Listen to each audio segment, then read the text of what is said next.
Hello friends, आपण मानक प्रिय धारावाहिक केदार गौरी रे बड़ जबरदस्त सीन अच्छी। माधवी पुणी थरे पीयूष को किडनैप करिसंती बोली गौरी जानिजिबे।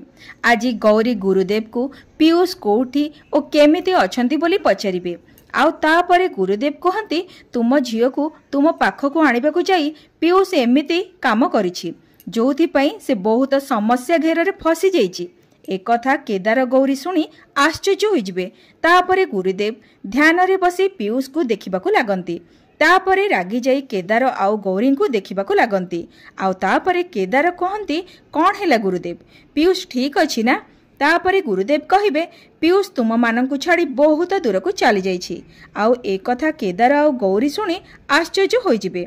आउ एपटे स्वप्ना पीयूषी मां सह मिसी पीयूष का विषय रे जानिबा पई तांको मां को कॉल करने को कहिबे।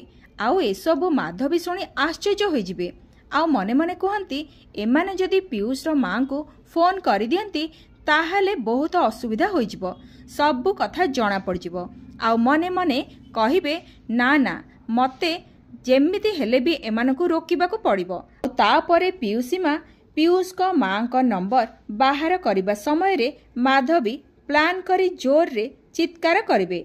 आउ तांको चित्कार शुणी स्वप्ना आउ पीयूषी मां तांको पाखकु जिबे।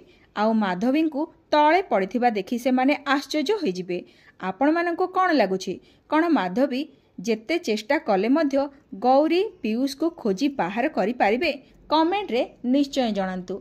आगो को कोन नुआ ट्विस्ट रहिछि जानिबा पई हेले आम चैनल को सब्सक्राइब कर दियंतु एवं वीडियो को गोटे लाइक कर दियंतु। देखु थांतु केदार गौरी। धन्यवाद।